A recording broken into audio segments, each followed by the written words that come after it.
Oi, gente! Hoje eu vim falar sobre realidades distópicas, sobre a condição humana, sobre psicologia, filosofia, se a gente nasce bom, fica bom depois, ou se a maldade e o mal já vem com a gente. Mas a ideia desse vídeo é que a gente possa refletir usando também os livros de realidades distópicas que a gente tem. Primeiro, o que é uma realidade distópica? Uma utopia é uma ideia surreal, é algo que não existe, mas que eu gostaria muito que fosse daquele jeito, é uma ilusão. E uma distopia é exatamente o oposto disso, é tentar quebrar essa ilusão. Normalmente os livros baseados em distopia tentam trazer uma realidade muito dura, uma visão do humano dura, mais realista, mais voltada para todo o mal que a gente é capaz de fazer e ter.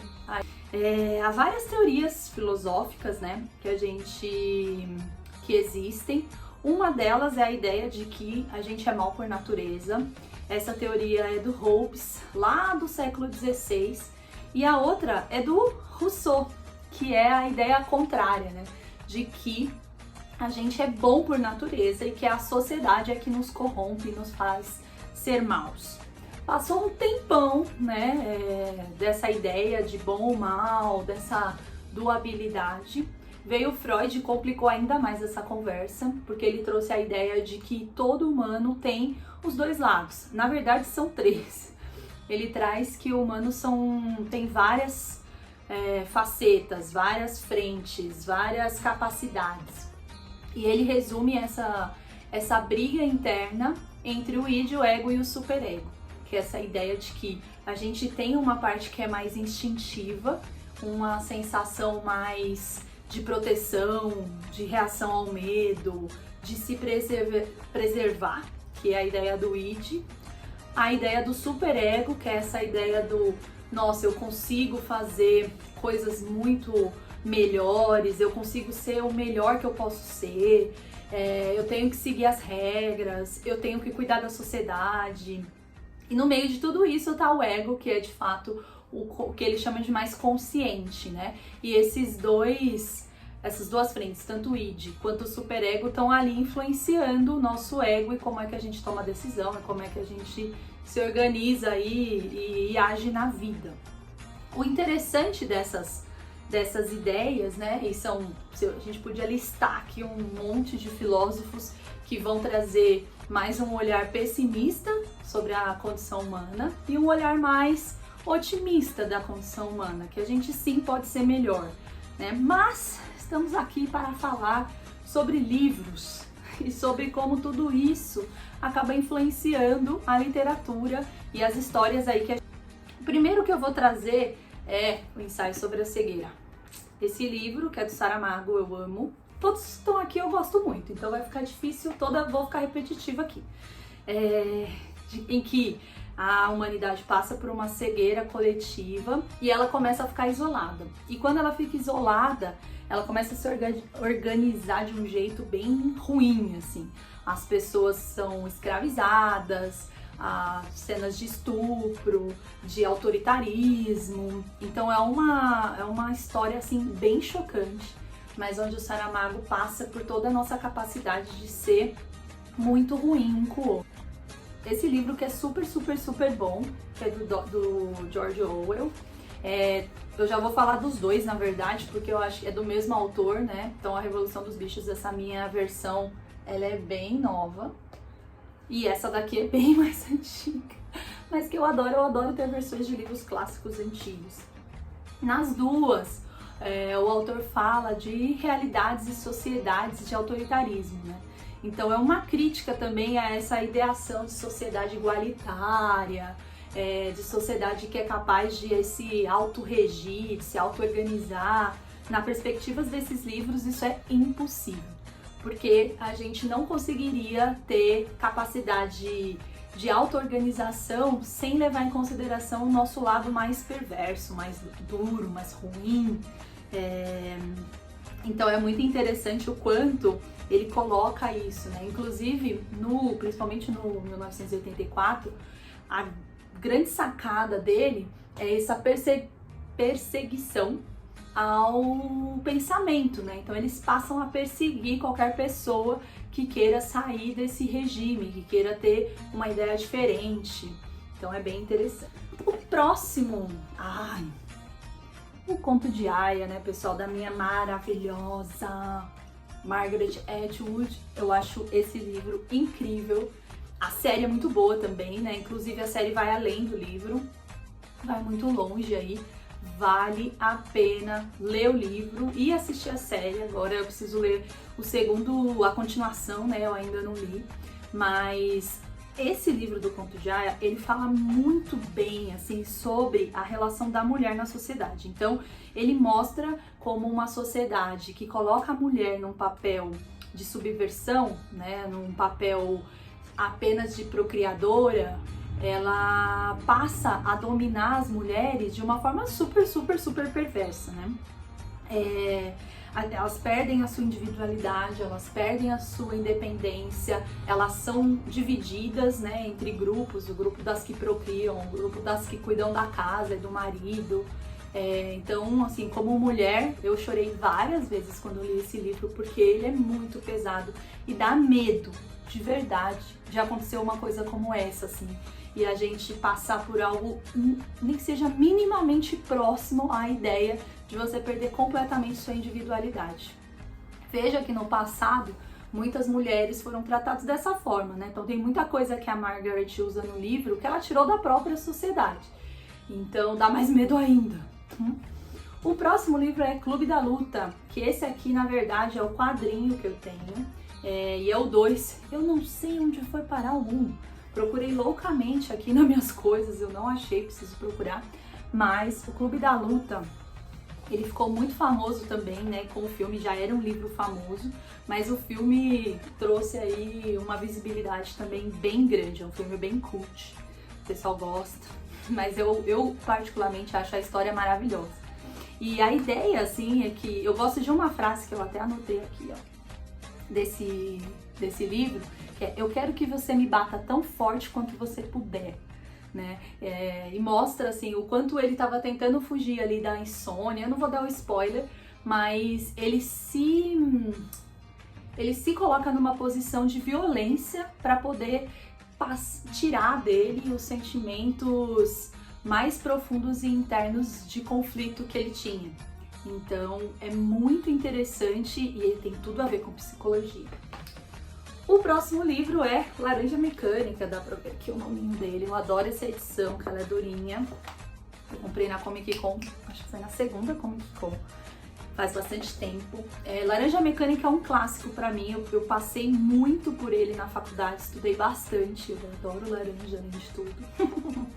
E ele fala da história, né, do Alex, e ele era bem rebelde, vamos chamar assim, porque tudo que sai da normalidade, sei lá quem desenhou essa normalidade, vai pra rebeldia, né?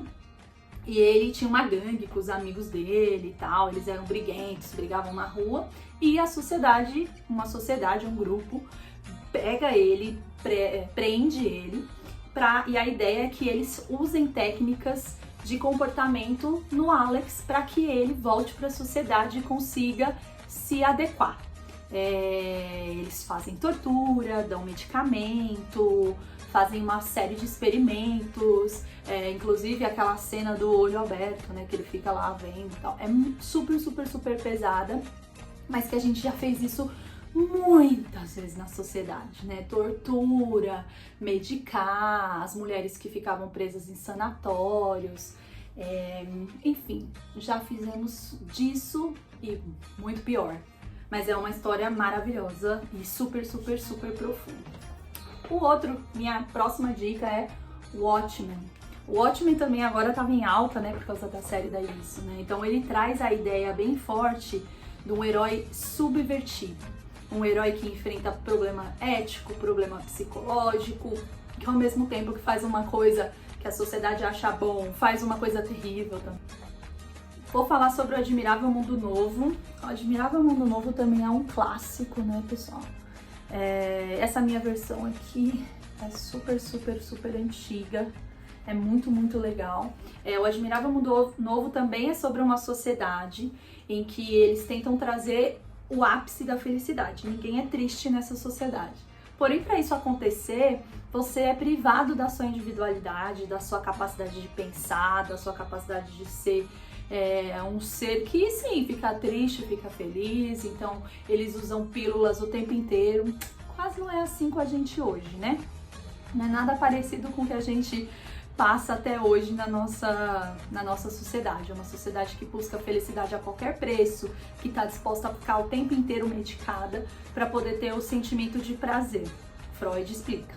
E, passando por esses livros, o que a gente trouxe até agora são livros mais com um olhar distópico mesmo, né? Então são histórias, algumas são baseadas em fatos reais, mas no geral é uma história que não tem uma biografia, que não tem um teor de realidade com uma pessoa ali contando a sua própria história.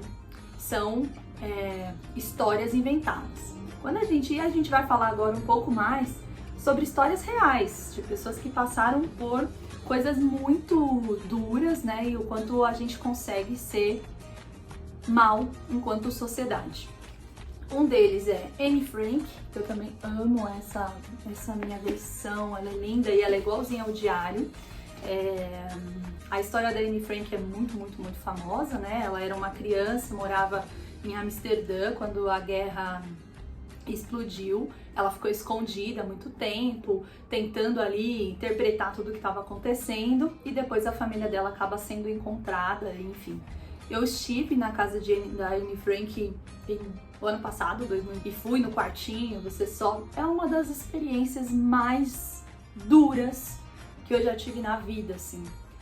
Passar por tudo que fala sobre a Segunda Guerra Mundial é muito difícil, é muito forte, mas especialmente Anne Frank, que foi quando eu li Anne Frank a primeira vez quando eu tinha 13, 14 anos, né? Meu pai me deu o livro e já foi assim uma coisa muito dura pra mim ter contato com esse tipo de conteúdo. E ter ido lá foi assim uma experiência única. Eu vou deixar a fotinho aqui pra vocês verem aí, pra vocês verem a minha.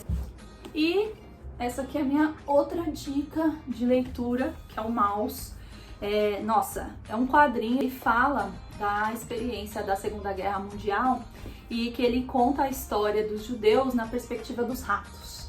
Então, os judeus eram os ratos e os alemães eram gatos, e ele vai passando por toda a experiência de guerra também, contando quanto era abusado, ele passava fome, como ele podia evitar ali todas as torturas dentro do campo de concentração.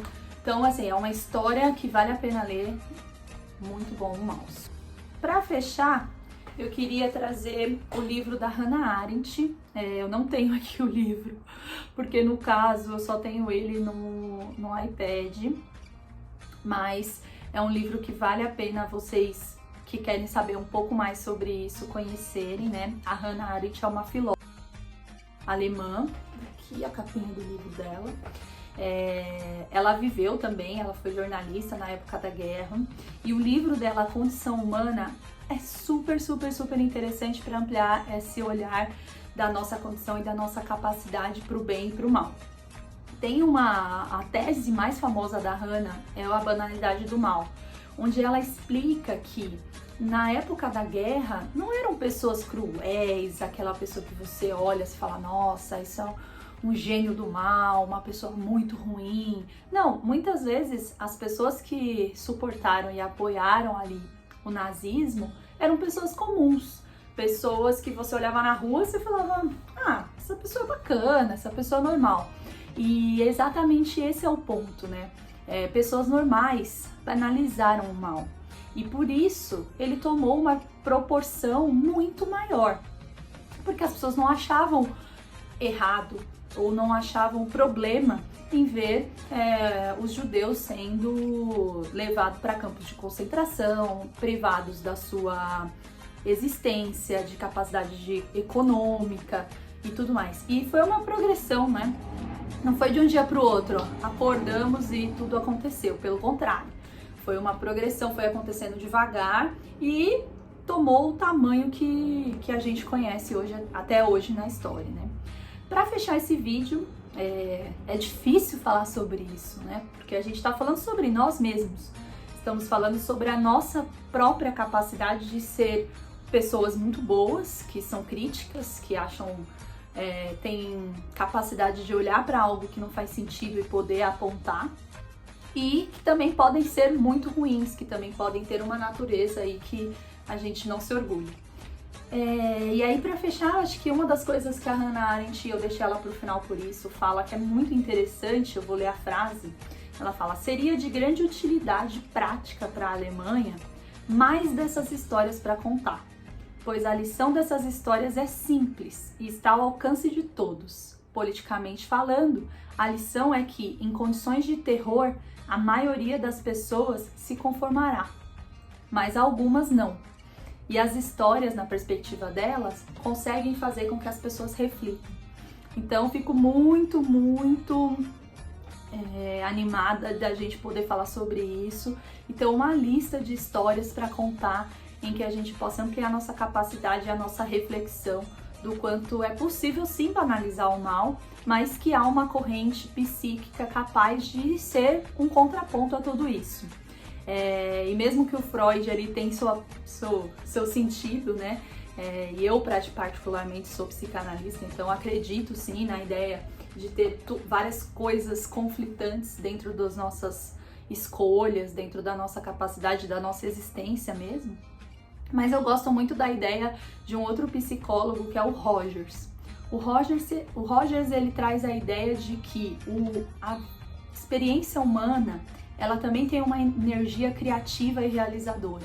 Ela também tem uma energia de livre escolha e de capacidade de fazer crítica, de capacidade de fazer análise sobre aquilo que a gente está vendo. Então, quando eu junto a ideia da Hannah Arendt com a do Rogers, eu acho que sim, as histórias nos ajudam a olhar para essa realidade, a olhar para esses mundos e não querer viver neles, né? E poder fazer essa autorreflexão que o Rogers propõe para a gente construir, sim, uma sociedade mais igualitária, com mais cuidado humano. Também não sou da ideia utópica em que a gente vai chegar numa sociedade totalmente livre desses sentimentos, mas que é sim possível ir contra essa ideia de que o humano é essencialmente só mal. E é isso, espero que você tenha gostado desse vídeo. A ideia é a gente poder refletir sobre as coisas, refletir sobre o mundo que nos rodeia, também das coisas muito bonitas que a gente pode construir enquanto sociedade. Uma delas são as histórias que a gente conta, os livros que a gente escreve, filmes e séries que a gente vê. E é isso. Obrigada!